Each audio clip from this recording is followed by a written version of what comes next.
I have to ask, who's the better play caller? Well, I've always been a Joe Montana guy. And, and the one thing I've learned over the years is don't be the old curmudgeon that, well, I remember back in the day. The old dude at the club, at the barber shop. Because, as you mentioned, like you said, that's 60 more wins than Joe Montana. That's a lot of wins than the greatest quarterback of all time. And here's some other numbers. He's got Tom Brady has 18,000 more yards passing. Okay? He's got 155 more touchdown passes. You're making a case. And then I played 10 years in the NFL. And Tom Brady has 11 years of playing in the AFC Championship game. 11 years of playing in the AFC Championship game. I've got more, so I'm going to let you go ahead. Yeah, that's all right.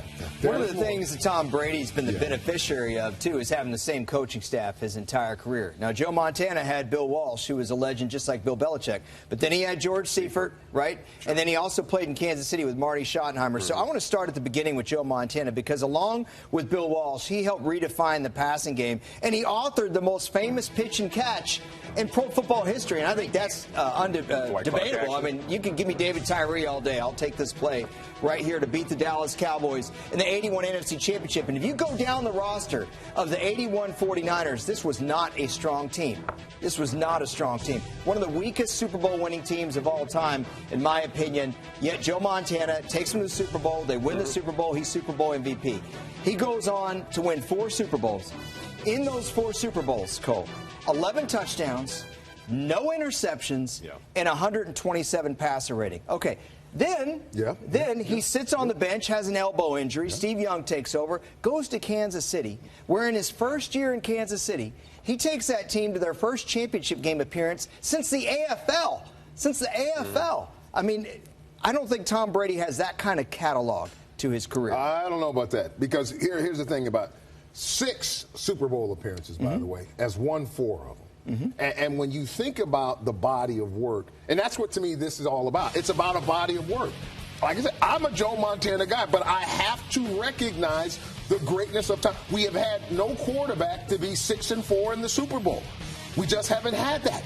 And here you got a guy who's carried himself the way he has, just as Joe Montana has. But the thing that I like about him, they've done it a bunch of different ways. That's true. For the most part, you mentioned that one team that was awful. But all of the other 49er teams, by and large, their defense was tops in the league. Yep, they're a good team. They always had great teams. And then you look at the pieces that he had to work with as compared to, he worked with the GOAT. Jerry Rice, all right, Taylor. There was Roger Craig. There's a ton of great weapons that Joe had to work with along with that defense. And I'm not trying to take anything from Joe, but on the other side of that, show me the Hall of Fame wide receiver other than Randy Moss for 2 seasons that he had. But this guy's had a 15-year career of greatness. Those 3 Super Bowls that Brady won, the 3 out of 4, that defense was pretty strong. They were Seymour, good. Willie McGinnis. I'm going to see your point on the volume. Okay, so the touchdown passes, the more Super Bowl appearances. But how about the quality and what you did in those games? Joe Montana is the best Super Bowl player of all time. Correct. Pick any player you want in NFL history, irrespective of position.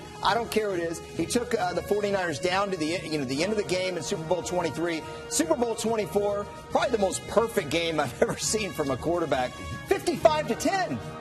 55-10, man. And they tapped the brake in the fourth quarter. Actually, they slammed the brake in the fourth quarter. And, Jamie, I know that's your era, 1989. Absolutely. The one other thing about Montana I think is really impressive.